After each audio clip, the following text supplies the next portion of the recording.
আসসালামু আলাইকুম। Technical trading tips CPD চ্যানেলের পক্ষ থেকে মার্কেট আপডেটে সকলকে জানাই স্বাগতম। আশা করি সকলেই ভালো আছে। মার্কেট একটু ভালো হওয়ার চেষ্টা করেছিল, সেটি আবারও নেগেটিভের দিকে যাচ্ছে। আমরা গতদিন বেশ কিছু বিষয় নিয়ে আলোচনা করেছিলাম, সেখানে আমরা অর্ডার ব্লক পেয়েছিলাম। আমরা এই জায়গাটি গতদিনের যে ক্যান্ডেলের অবস্থানটা আমাদেরকে যে পজিটিভ ছিল, এই ক্যান্ডেলটির অবস্থানে আমরা বেশ কিছু জায়গা, বেশ কিছু জিনিস এখানে দেখেছিলাম। ওবি, এফভিজি, অ্যাডভান্স মিটিগেশন, এই জায়গাগুলো আমরা খুব সূক্ষ্মভাবে আইডেন্টিফাই করার চেষ্টা করেছিলাম। আমরা আশা করেছিলাম যে আমাদের গতকালকের যে জায়গাটি ছিল এটি খুবই গুরুত্বপূর্ণ একটি জায়গা। মিটিগেশন যে পার্সেন্টেজ দেখি আমরা 50%-এর সেখানেই দাঁড়িয়েছিল, যেটি আমাদের গতকাল যে জায়গায় ক্লোজ ছিল মার্কেট 4933। আমরা আশাবাদী ছিলাম যে এখান থেকে মার্কেটের একটা পরিবর্তন হতে পারে, কিন্তু আমরা আজকে দেখলাম সে জায়গাটিকে ভেদ করে মার্কেট নিচে চলে এসেছে। তো আজকে আমরা দেখব যে মার্কেট আসলে কোন জায়গায় সাপোর্ট পেতে পারে। আমাদের যে সাপোর্টটা নিচে আছে সেই জায়গাগুলো কত দূরে আছে এবং ক্যান্ডেলটি কী করছে, সাথে 5টি শেয়ারের টেকনিক্যাল অবস্থা আমরা উপস্থাপন করার চেষ্টা করব, যেগুলো খারাপ মার্কেটেও বিজনেস করার মতো। তো চলুন আমরা আর কথা না বাড়িয়ে আমাদের মূল আলোচনায় চলে যাই। তো মূল আলোচনায় যাওয়ার আগে বলবো, আপনি চ্যানেলে নতুন হলে চ্যানেলটিকে অবশ্যই সাবস্ক্রাইব করে রাখবেন। আমরা আজকে দিনের শেষে দেখতে পাচ্ছি 46টি শেয়ার পজিটিভ হয়েছে, 290টি শেয়ার নেগেটিভ। 48টি শেয়ারের কোনো পরিবর্তন না হয়ে আমরা দিন শেষে দেখলাম প্রায় 43 পয়েন্ট মাইনাস করেছে মার্কেট, এবং দিন শেষে 4890-তে মার্কেট অবস্থান করছে। লেনদেন 413 কোটি হয়েছে, গতকাল ছিল 457 কোটি। সেখান থেকে আমরা আজকে 44 কোটি মাইনাস হতে দেখেছি। এই জায়গাটিকে অত্যন্ত দুর্বল, আমাদের ভলিউম বৃদ্ধি পাচ্ছে না। আর মার্কেটের প্রাণশক্তি ভলিউমটা আমাদের ইনক্রিজ করতে হবে। তবে এই জায়গায় এ ধরনের এই লেভেলে যদি ঘোরাঘুরি করে, এখানে যদি মার্কেট সাইডওয়েজ থেকে এই ভলিউমটা ধরে রাখতে পারে, তাহলে এখান থেকে মার্কেটের সামনে যাওয়া খুবই সহজ হবে। এবং টপ সেক্টরের মধ্যে আমরা আজকে আর ভ্যালু দেখব না, আমরা টপ গেইন যে 5টি সেক্টর উঠেছে সেইগুলো দেখব। তার মধ্যে দেখতে পাচ্ছি আজকে insurance, textile, bank, mutual fund এবং ফুড, এই 5টি সেক্টর টপ গেইনের মধ্যে উঠে এসেছে। চলুন আমরা আমাদের মূল আলোচনা চার্টে চলে যাই, দেখি ক্যান্ডেলটি কী অবস্থানে আছে এবং কী ক্যান্ডেল করেছে। দিনের শেষে আমরা যে ক্যান্ডেলটি করতে দেখেছি, ক্যান্ডেলটি একটি মিডিয়াম সাইজের বিয়ারিশ ক্যান্ডেল। গতকাল আমাদের যে ক্যান্ডেলটি ছিল সেটি একটি বেয়ারিশ ইনভার্টেড পিনবার ক্যান্ডেল, এটি কনফিউশন ছিল। ছোট ক্যান্ডেল পরিপূর্ণ ছিল না, ছোট ক্যান্ডেলটি কনফিউশন আমাদের দেয়, আমরা সবাই জানি। সেদিক থেকে বলেছিলাম ক্যান্ডেলটি নেগেটিভ হলেও কনফিউশন এবং একটি যে সাপোর্ট লেভেল, যেটি আমরা মিটিগেশনের যে 50%-এর যে জায়গায় ছিল, জায়গাটি ভালো ছিল। ক্যান্ডেলটি নেগেটিভ হলেও কনফিউশন ছিল, কনফার্মেশন পাওয়ার আমরা অপেক্ষা করছিলাম। আজকে সেই কনফার্মেশন পেয়ে গেলাম, একটা মিডিয়াম সাইজের বিয়ারিশ ক্যান্ডেল আমরা দেখতে পাচ্ছি। ক্যান্ডেলটি অবভিয়াসলি নেগেটিভ সিগন্যাল প্রদান করে। দিনের শুরুতে একটু পজিটিভ হওয়ার চেষ্টা করেছিল, কিন্তু তার নিম্নগামী প্রবণতা আমরা দিনের শেষ পর্যন্ত দেখতে পেয়েছি। এবং দিন শেষে আমরা দেখলাম 4890-তে সে ক্লোজ করেছে। সেদিক থেকে ক্যান্ডেলটি নেগেটিভ। অবস্থানটি যদি দেখি, অবস্থানটি আমাদের যেহেতু সেই গতকালের জায়গাটি ভেঙে চলে এসেছে, এখন আমাদের যে নিকটতম যে সাপোর্ট, সে সাপোর্টের ওপরে আছে। সেদিক থেকে এখনও পর্যন্ত অবস্থানটি ভালো বলতে পারছি না, অবস্থানটাও নেগেটিভ। দেন সাপোর্ট এবং রেজিস্ট্যান্স, আমরা যদি মূল যে সাপোর্টটি বলেছিলাম, গতকালকে বলেছিলাম যে 4874, এই ঘরটি, যেটি আমি বেশ কয়েকদিন ধরে আপনাদেরকে দেখিয়ে রেখেছি, যে এই এলাকাটি আমাদেরকে এখন সবচেয়ে ইম্পর্টেন্ট সাপোর্ট হিসাবে আমরা দেখব। 4874 প্লাস মাইনাস, এই জায়গাটি আমাদের এখন ইম্পর্টেন্ট সাপোর্ট জোন হিসাবে আমরা দেখে রাখবো। এটি যদি মার্কেট অনার না করে, তাহলে আমাদের আরও নিচে আসার সম্ভাবনা আছে। এখানে আরেকটি কথা বলি, মার্কেট যে সময় গত 8ই ডিসেম্বর মার্কেট এখান থেকে ঘুরে গেছিল, আসলে এই জায়গাটি আমার কাছে সন্তোষজনক মনে হয় নাই। এই জায়গায় পরিবর্তন বা এইখান থেকে মার্কেট ঘুরে যাওয়া 8 তারিখে যে পজিটিভ হয়ে 2 দিন পর হলো, এই পজিটিভটা আমার কাছে ভালো মনে হয়নি, আমি খুশি হতে পারিনি। কারণ আমাদের নিচেই একটি জায়গা ছিল, খুবই গুরুত্বপূর্ণ একটি জায়গা, এফভিজি ছিল। এই জায়গাটি আমরা খুবই গুরুত্বপূর্ণ একটি এফভিজি জায়গা দেখেছিলাম, এই লেভেলটি। যদি আমাদের মার্কেট এই জোনের মধ্যে মার্কেট প্রবেশ করত, তাহলে আমাদের মার্কেটের যে পুল ব্যাক, যে কারেকশন শেষের একটা স্ট্রংলি ভাব আমরা দেখতে পেতাম, কিন্তু সেই জায়গায় না এসে তার ওপর থেকেই মার্কেট চলে গেছে। সেই লেভেলটা ছিল আমাদের এইখানে, আমি আপনাদেরকে বলেছিলাম 24,820 প্লাস মাইনাস। তো আমাদের মার্কেট যদি সেই 4,820 প্লাস মাইনাস থেকে কাছাকাছি আশপাশ থেকে যদি মার্কেট ঘুরে যেত, আমাদের মার্কেটের এই স্বল্প সময়ের জন্য পরিবর্তনটা হয়তো হতো না, কারণ তার একটি সাপোর্ট জায়গা, একটি ডিমান্ড জোন থেকে চলে যাওয়ায় একটি স্ট্রংনেস বেশি হতো, কিন্তু আমাদের মার্কেট তার আগেই ঘুরে চলে গেছে। তো আমরা দেখতে পাচ্ছি যে কিছু দূরে যেই সেই আমাদের হরিজন্টাল রেজিস্ট্যান্স অনার করে সে ফিরে আসছে। এখন আমাদের দেখার বিষয় যে আসলে এই জায়গা দুইটি কিভাবে অনার করছে। আমাদের কিন্তু খুবই গুরুত্বপূর্ণ জায়গায় 4,820 এই লেভেলটি, এখানেই 4,820-এর এই লেভেলটি আমাদের কাছে অত্যন্ত গুরুত্বপূর্ণ। এই জোনটা, এই জায়গাটি আমাদের খুবই একটি গুরুত্বপূর্ণ একটি সাপোর্ট জোন। এই এলাকাটি আমাদের মার্কেট যদি এই জায়গায় আসে তাহলে আরও বেশি শক্তিশালী হবে বলে আমি মনে করি। এখন দেখার বিষয় যে মার্কেট আমাদের যে নিকটতম সাপোর্ট দেখতে পাচ্ছি 4,874, এখানেই পাঁচ করে উঠে যাচ্ছে কিনা। আমাদের সেই জায়গায় যেতে কিন্তু বেশি বাকি নেই, 90, আজকে 4,890, এখনও বাকি আছে 74 আসলে আমরা সেই সাপোর্ট জোনটা পেয়ে যাব। এখন দেখার বিষয় এটি কি অনার করছে নাকি আবার এটি ভেঙে নিচে আসছে। যদি নিচে আসে তাহলে 4,820 অপেক্ষা করতে হবে। আশা করি বিষয়টা আপনারা বুঝতে পেরেছেন। এবং রেজিস্ট্যান্স যদি দেখি তাহলে রেজিস্ট্যান্স আমরা এই ক্যান্ডেলের ওপরে, যেটি 10 ডিসেম্বরের ক্যান্ডেল, এই জায়গাটি আমরা দেখব 10 ডিসেম্বরের ওপরে 4,994 প্লাস মাইনাস এই জায়গাটি আমরা রেজিস্ট্যান্স হিসাবে দেখব। আশা করি বিষয়টা আপনারা বুঝতে পেরেছেন। এখন কথা হলো মার্কেট যদি এই জায়গা থেকে ভেঙে নিচে না আসে, আবার বেরিয়ে না যায়, তাহলে আমি গতদিন আপনাদেরকে একটু বলার চেষ্টা করেছিলাম মার্কেট কিন্তু এখানে সাইডওয়াইজ হয়েও থাকতে পারে। আমরা এই জায়গাটিকে একটা সাইডওয়াইজ মার্কেট হিসাবে দেখতে পারি। এই জায়গাটি হয়তো বা মার্কেট সাইডওয়াইজ করতেও পারে। এখন মার্কেট কোন ধরনের বিহেভ করে সেটা এখন দেখার বিষয়। এই ঘরটার ভিতরে থেকে নিচে আসলে আরও নিচে আসবে, আবার এখান থেকে বেরিয়ে গেলে এই মার্কেট আমাদের একটা ভালো মুভমেন্টে যাবে আমরা আশা করতে পারি। তো এখানেও মার্কেট হয়তো বা সাইডওয়েজ থাকতে পারে। দেখার বিষয় এখন মার্কেট কোন ধরনের বিহেভ করছে। নেক্সট ভলিউমটাও আমরা দেখতে পাচ্ছি আজকে ভলিউমটা তেমন কোনো পরিবর্তন হয়নি। 44 কোটি মাইনাস হয়ে গেছে, খুব বেশি যে ডাউন হয়েছে তা কিন্তু নয়। 44 কোটি ভলিউম আমাদের বৃদ্ধি পেতে হবে, সুতরাং ভলিউমটা সন্তোষজনক নয়। মার্কেটের প্রাণশক্তি ভলিউম, তাই ভলিউমটাও এখন নেগেটিভ একটি সিগন্যাল দিচ্ছে।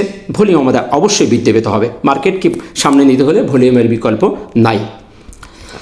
এমএসিডি এবং হিস্টোগ্রাম, আমি গতদিন বলেছিলাম যে এমএসিডি হিস্টোগ্রামটি একটি সিগন্যাল প্রদান করেছে, সেটি আমরা দেখতে পাচ্ছি যে আজকেও হালকা সবুজ হয়ে গেছে। গতকাল ছিল সিগন্যাল, আজকে আমরা কনফার্মেশন পেয়ে গেছি, এক স্টেপ ডাউনও হয়ে গেছে।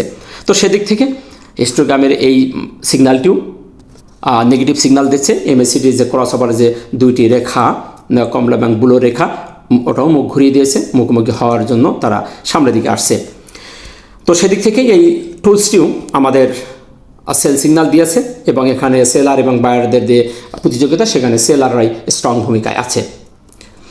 নেক্সট আরএসআইটাও আমরা দেখতে পাচ্ছি যে বেশ কয়েকবার এখানেও আমরা দেখছিলাম দুটি ডবল টপ করেছিল, আবার এখানেও ডবল টপ করে নিচে নেমে এসেছে। এখন 43.57, এটি মন্দের ভালো, এটি ভালো, খুব ভালো বলতে পারছি না, আবার খারাপও বলতে পারছি না। এখান থেকে 40-এর নিচে যতক্ষণ না আসছে ততক্ষণ মন্দের ভালো। এখান থেকে মার্কেটে ভলিউম পেলে এখান থেকেও ঘুরে যেতে পারে, তার অনেক জায়গা সামনে আছে এবং নিচেও তার অনেক জায়গা আছে। এখন মার্কেটের উপর নির্ভর করছে, সুতরাং আরএসআইও মন্দের ভালো। তো এই ছিল মার্কেট নিয়ে আপনাদেরকে সংক্ষিপ্ত আপডেট দেওয়া। আমরা সর্বশেষ 1 আওয়ার টাইম ফ্রেমটা দেখে আমাদের সেই কাঙ্ক্ষিত শেয়ারগুলো নিয়ে আমরা কথা বলবো। আমরা 1 আওয়ার টাইম ফ্রেমে দেখতে পাচ্ছি আমাদের মার্কেট কিন্তু সেই সাইডওয়েজ জোনের ভিতরে রয়ে গেছে, এই ঘরটির ভিতরে। এবং সর্বশেষ আজকে যে ক্যান্ডেলটি দিয়েছে একটি গ্রাভি স্টোন, তার উপরে শ্যাডো, নিচেই তার ছোট্ট একটি বডি আমরা দেখতে পাচ্ছি। আমরা একটি ডোজি ক্যান্ডেল বলতে পারি, তার বডিটি অত্যন্ত ক্ষীণ একটি বডি, গ্রাভি স্টোন ডোজি হিসেবে আমরা দেখতে পারি। তো এই ধরনের ক্যান্ডেল হলে মার্কেট কনফিউশন থাকে, এবং এই ধরনের ক্যান্ডেলের পরে পজিটিভ একটা মুভমেন্ট আসার সম্ভাবনা থেকে যায়। তো সেদিক থেকে মার্কেটের এই 1 আওয়ার টাইম ফ্রেমে আমরা দেখতে পাচ্ছি মার্কেট কনফিউশন, এবং এই ক্যান্ডেলের দৃষ্টিকোণ থেকে হয়তো বা আগামীকাল আমাদের যে 4,874 এখানে 5 করে পজিটিভ একটা মুভমেন্টে রাখতেও পারে। এখন দেখার বিষয় কোন ধরনের মার্কেট বিহেভ করছে, মার্কেটে ডিমান্ড বাড়ছে কিনা। আশা করি বিষয়টা আপনারা বুঝতে পেরেছেন। নেক্সট আমরা দেখব আমাদের সেই কাঙ্ক্ষিত শেয়ারগুলো। আমরা প্রত্যেকদিন কয়েকটা শেয়ার নিয়ে কথা বলি। আজকে কিছু টেকনিক্যাল যেগুলোর ভালো মনে হয়েছে আমার কাছে। খারাপ মার্কেটেও আপনারা জানেন মার্কেট কিন্তু লোয়ার লো করে আসতেছে, একটি লোয়ার হাইকে ব্রেক করে মার্কেট বেরোতে পারতেছে না। সুতরাং এই জায়গাগুলো অত্যন্ত সেন্সিটিভ। এখন মার্কেট নিয়ে নিরাশ হওয়ার কিছু নেই, আবার অতি উৎসাহিত হওয়ারও কিছু নেই। মার্কেটে এখন খুব সেন্সিটিভ, তাই জেনে বুঝে বিনিয়োগ করবেন। আমি যে শেয়ারগুলো নিয়ে কথা বলি টেকনিক্যালি ভালো অবস্থান দেখে আপনাদের সামনে উপস্থাপন করি। আপনারা ফান্ডামেন্টালটা দেখে নেবেন এবং একটু যাচাই বাছাই করে বিনিয়োগের জন্য এগিয়ে যাবেন। অর্থ আপনার, হেফাজত করার দায়িত্ব আপনার। এটি কোনো বাই অথবা সেল সিগন্যালের নির্দেশনা প্রদান করে না। আজকের 5টি শেয়ারের সর্বপ্রথম আমরা যে শেয়ারটিকে নিয়ে কথা বলবো সেটি হলো রিলায়েন্স ওয়ান। এই শেয়ারটি ভালো একটি অবস্থানে যাওয়ার জন্য ট্রাই করছে। আমরা বেশ কিছুদিন যাবৎ এই এলাকাটি একটি সাইডওয়েজ করে থাকতে দেখেছি। এই এলাকাটি আমরা একটা সাইডওয়েজ হয়ে তাকে থাকতে দেখেছিলাম। আমরা আজকে দেখলাম সে তার সেই বক্স ভেঙে বাহিরে বেরিয়ে গেছে। ভালো ভলিউম তার আগের দিন গতকালকে খুবই চমৎকার ভলিউম দিয়েছিল। আজকে ভলিউমটা বৃদ্ধি পায়নি, তত বেশি হয়নি, কিন্তু সেই বক্স ভেঙে তার উপরে অবস্থান করছে। ক্যান্ডেলটিও ভালো, ক্যান্ডেলটি যে অবস্থানে আছে অবস্থানটা ভালো, কারণ তার নিকটতম যে হাই সে হাইটি সে ব্রেক করে বেরিয়ে চলে গেছে এবং বক্সের বাইরে বেরিয়ে চলে গেছে। এবং আমরা আরও একটি বিষয় যদি দেখি, আমরা একটা চ্যানেল যদি এখান থেকে ধরার চেষ্টা করি, তা আমরা সেটাও দেখতে পাচ্ছি যে সেই চ্যানেলের বাহিরে সে বেরিয়ে গেছে গত 2 দিনই। তো সেদিক থেকে এই শেয়ারটির মুভমেন্ট চমৎকার মনে হচ্ছে, এটু আপনাদের চয়েসে রাখতে পারেন। শেয়ারটি যদি এখান থেকে সামনের দিকে যায় তাহলে তার নিকটতম রেজিস্ট্যান্স আমরা দেখতে পাচ্ছি এই জায়গাটা একটি রেজিস্ট্যান্স আছে, যেটি 17 টাকা 30 পয়সা। 17 টাকা 30 পয়সা যদি সে ভেদ করে যায় তাহলে সে 18 টাকা 70 পয়সা তার যাওয়ার জায়গা সামনে আছে। নেক্সট দেখব কুইন সাউথ। কুইন সাউথের শেয়ারটি আমরা দেখতে পাচ্ছি গতদিন যে ভলিউম করেছিল আজকে অস্বাভাবিক একটি ভলিউম করছে। তার ভলিউমের মাত্রাটি অত্যন্ত অস্বাভাবিক। সে নিচ থেকে যদি একটা চ্যানেল তৈরি করে ট্রেন লাইন দেখি তাহলে আমরা দেখতে পাই সে একটি আপ ট্রেন্ডের সিগন্যাল দিচ্ছে, এবং তার যদি আমরা উপর থেকে যদি একটা চ্যানেল করার চেষ্টা করি তাহলে আমরা দেখতে পাই এখানেও সে তার ট্রেন ভেঙে বেরিয়ে চলে, অর্থাৎ একটি পিনিয়ন প্যাটার্ন করেছিল সেটা প্যাটার্ন করে তার বাইরে বেরিয়ে চলে গেছে। কিন্তু আজকের যে ভলিউমটা অস্বাভাবিক ভলিউম ম্যাট্রিক্সের এই জায়গায় আমরা সবাই জানি হঠাৎ করে ভলিউম বেড়ে যাওয়া, পরের দিন একটি ছোট কারেকশন হয় স্বাভাবিক। সেদিক থেকে এই শেয়ারটি আগামীকাল নেগেটিভ হওয়ার সম্ভাবনা সবচেয়ে বেশি। তারপরে শেয়ারটির সামনে যাওয়ার পসিবিলিটি আছে। শেয়ারটি যেহেতু ভলিউম পেয়েছে তাই তার সামনে যাওয়ার মুভমেন্টটা অনেক স্ট্রং দেখতে পাচ্ছি, সেই হিসাবে আমি আমার চয়েস লিস্টে রেখেছি। এইখান থেকে যদি সে তার সামনের দিকে যায় তাহলে তার নিকটতম রেজিস্ট্যান্স আমরা যদি দেখি এই লেভেলের 13 টাকা 30 পয়সা। 13 টাকা 30 পয়সা সে যদি ব্রেকআউট করতে পারে তাহলে তার যাওয়ার জায়গার সামনে এখন আছে 14 টাকা 80 পয়সা। এই দুটি রেজিস্ট্যান্স খুবই গুরুত্বপূর্ণ। বর্তমানে সে একটি রেজিস্ট্যান্স ফেস করেও দাঁড়িয়ে আছে, যেটা 12 টাকা 20 পয়সায়। তো আপনাদের চয়েস লিস্টে শেয়ারটিও রাখতে পারেন। নেক্সট দেখব ওয়াটার কেমিক্যাল।